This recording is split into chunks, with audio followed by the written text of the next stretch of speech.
Hello, guys and gals, and welcome to another episode of The Little Giant Book of Whodunits by Conrad and illustrated by Matt LaFleur.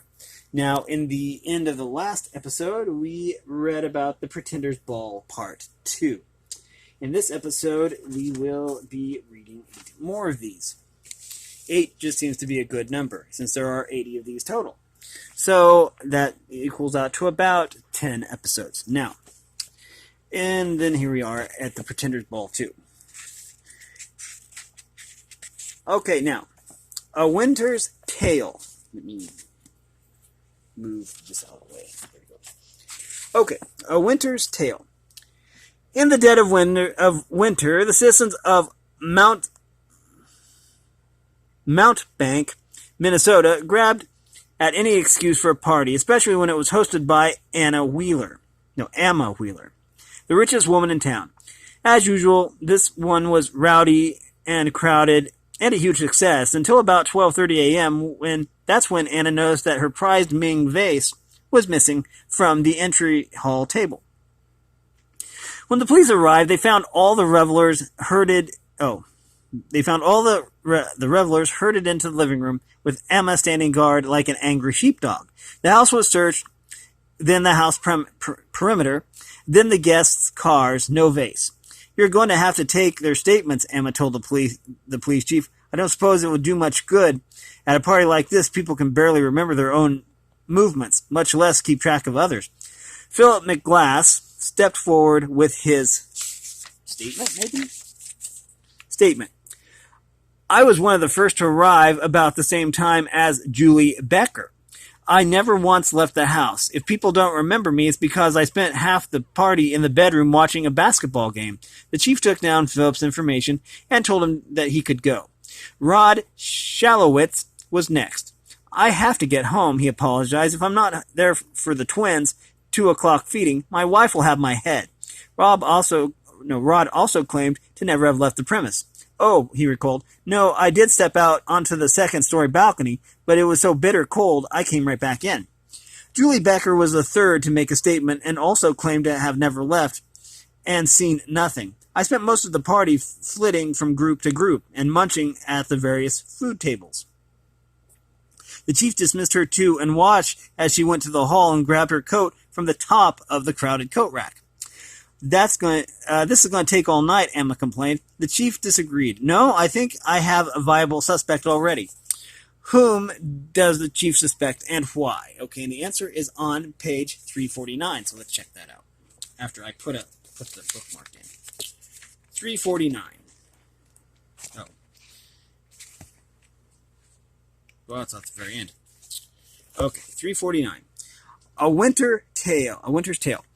Julie Becker had been one of the first to arrive. She also claimed to never have gone outside, and yet when she went to retrieve her coat, it was right on top of the rack. The chief quickly discovered the truth. At a moment when there was no one in the entry hall, Julie had slipped on her coat, grabbed the vase, and rushed outside, hiding the stolen item in a hollow tree stump 2 blocks away. Julie was back at the party before anyone knew the difference. Okay, next up we have Strangulation Station. Colonel Rollo's tour of the Providences was a necessary evil, and the military dictator took every precaution to ensure his own safety. There had already been 2 assassination attempts this year, and he didn't want to try for 3. When the colonel's train pulled into the Gorgonzuela station, the town officials were waiting to greet him, but the door to his windowless, bulletproof carriage remained shut. Nervously, the mayor knocked. He heard some stumbling sounds from inside, and finally the train door slid open. Captain Corcoran stumbled out. The dictator's second-in-command was usually a resplendent sight in his broad hat, bandana, and American cowboy boots. Now he looked weak and silly. Assassination, he coughed. The mayor looked and saw the lifeless body of Colonel Rollo, dressed in his robe and slippers. A purple ring around the lifeless neck testified to murder by strangulation, probably with a long, strong, thin cord. The dictator's body lay unconscious on the floor. He was revived and told his story. We were all in different parts of the car. I was at my post by the door. Captain Corcoran was at his desk. Colonel Rollo was napping, and Madame Rollo was in the bathroom putting on makeup. The bodyguard kicked the wall in frustration, and his combat boots made a dent. I don't know how it happened. All of a sudden, the car was filled with smoke. In mere seconds, we were all unconscious. The train's engineer had seen nothing unusual, and the 3 surviving passengers all told the same story. Each had been alone when the smoke bomb exploded. A thorough search produced only one clue: a gas mask. There was no murder weapon, and no clue to how the assassin got in and out. A phantom, moaned the elegantly dressed widow with a shudder, like retribution from heaven. No, said the clever mayor. It was a very real assassin, someone who must have brought the murder weapon on board. In fact, I think I see it now. Who killed the dictator, and why? Oh, and what was the weapon? Okay, we need page 338 to figure this out. Oh, let me just put the bookmark in. There we go. The mayor wisely eliminated the impossible. The killer had to be one of the 3 survivors and must have brought the murder weapon with him. The only long, strong, thin cord the mayor could see was the leather shoelaces on the bodyguard's boots. The bodyguard, a paid assassin, had sneaked the smoke bomb and the gas mask on board while the dictator was asleep, and the others preoccupied. He put on the gas mask and detonated the bomb after strangling the colonel. He simply relaced his boots, threw the gas mask into the corner, and joined his colleagues in unconsciousness. Okay. I didn't catch that one. The Suicidal Schemer. This is, wait a minute. Okay. Just making sure. Okay. Avery Archer was involved in some shady deals, the homicide sergeant said as he gazed down at the body. Maybe that's why he committed suicide. It certainly looked like suicide. The businessman in question was slumped back in his office chair, his hands folded peacefully in his lap. The murder weapon, a revolver, had fallen onto the desk right beside a box of cough drops. The victim had been shot in the back of the mouth at the closest range possible. It's nearly impossible to shoot someone in the throat, the sergeant continued, especially when there's absolutely no sign of a struggle.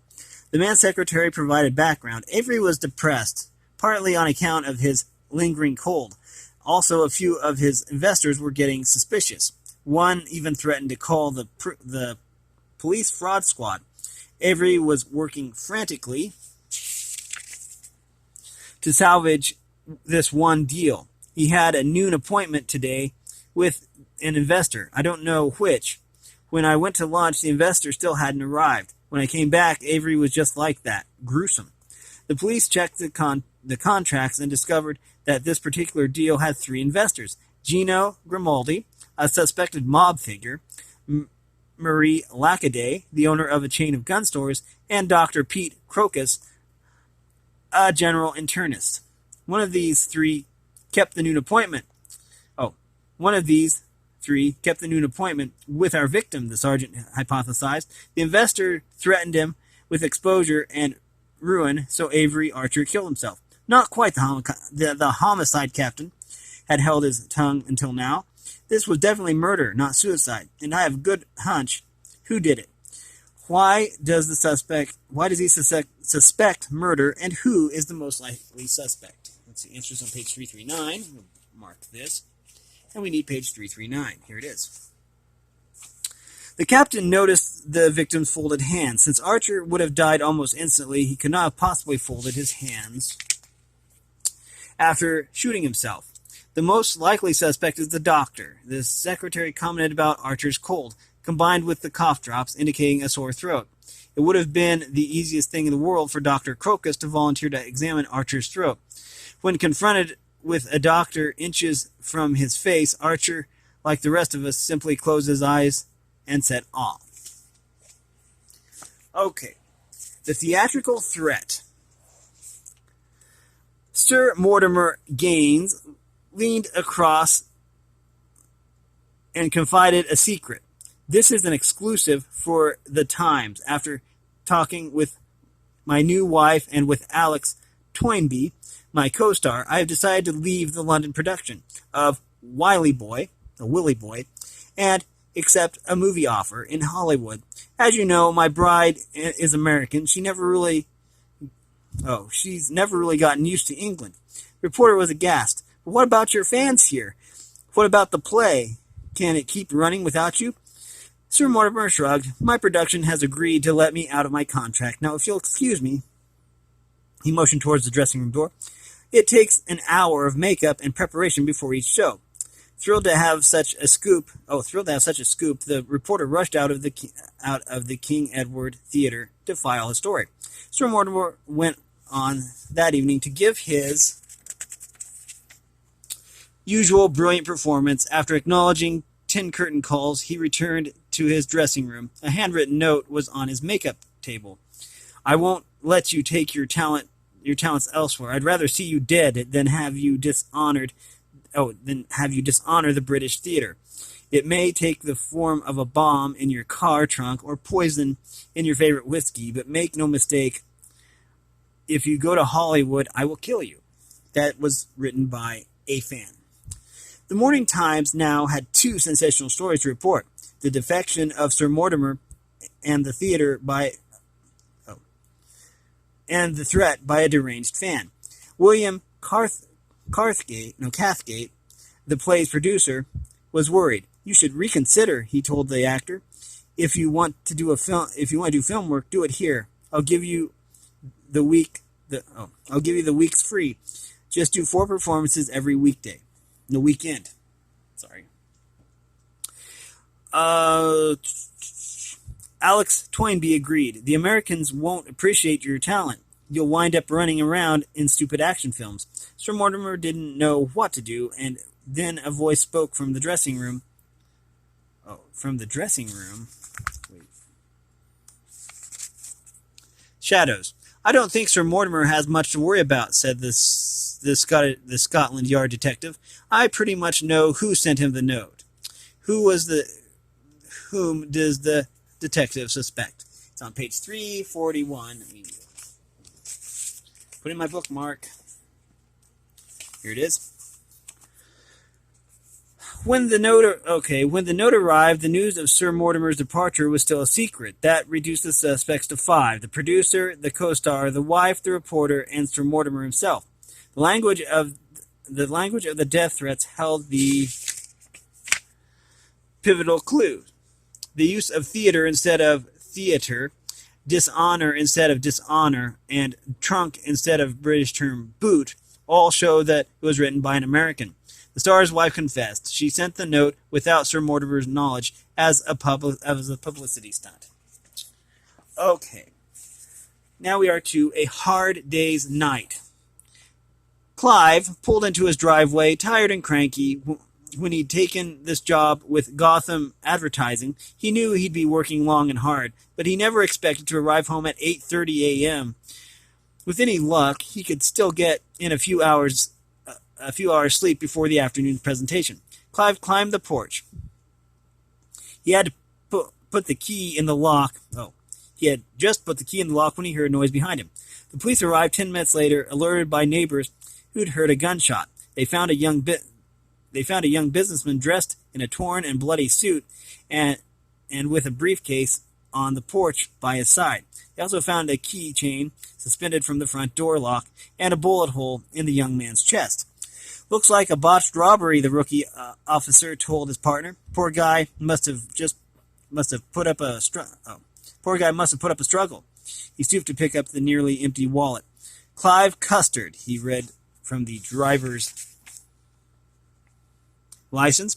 The officers began by looking for witnesses. A taxi had been seen in the area. They tracked down the driver. The driver told him all the facts they knew, then asked for his help. I just dropped off a passenger, the cabbie told them, maybe 2 blocks away. I had the window down and I heard something, like a car backfiring. It was a minute or two after 8:30. I didn't see anything except this parcel delivery truck. The police found the delivery man and gave him the same briefing. Poor guy, he said, shaking his head. Someone must have followed him home. Unfortunately, I didn't see or hear a thing. I keep the radio playing in my truck, and when I'm in there sorting boxes, I can't hear much.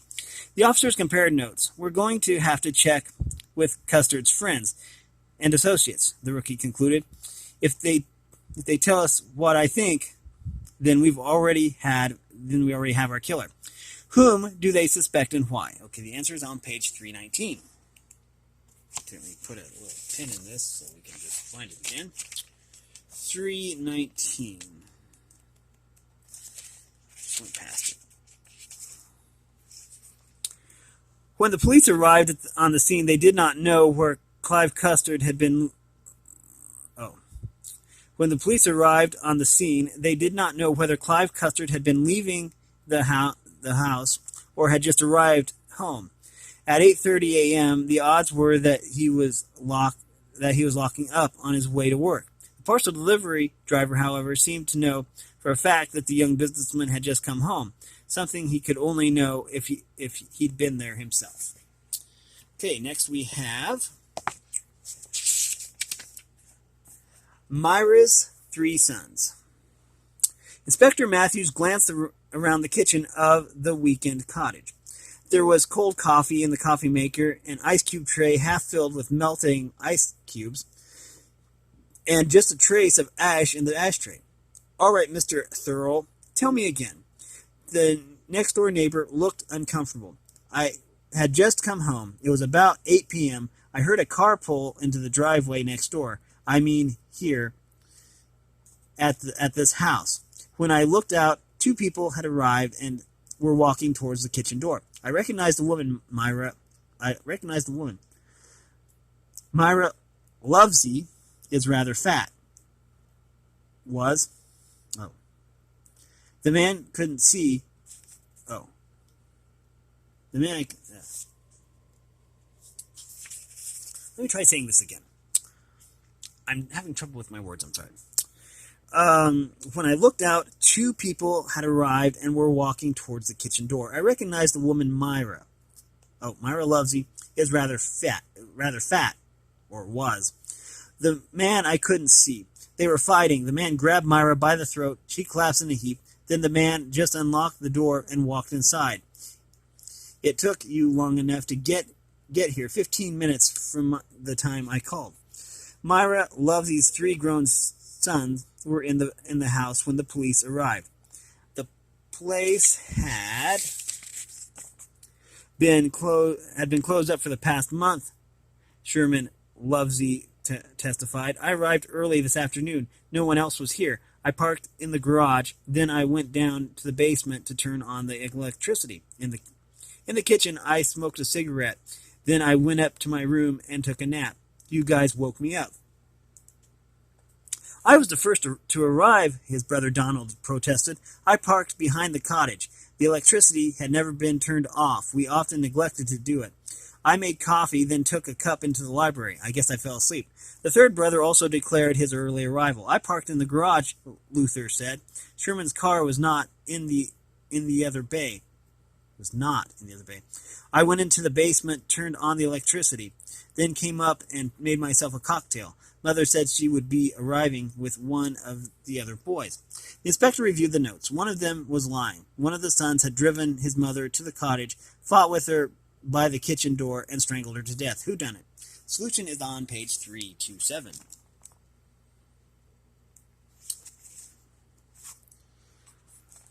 Sherman and Donald could both be telling the truth. Donald could have arrived after Sherman and not realized his brother was already in the cottage, but Luther is most decidedly lying. He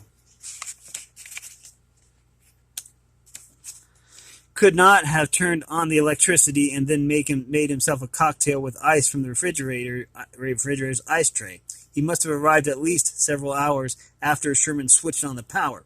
The inspector knew that Luther must have made the cocktails in an attempt to calm his nerves after murdering his own mother.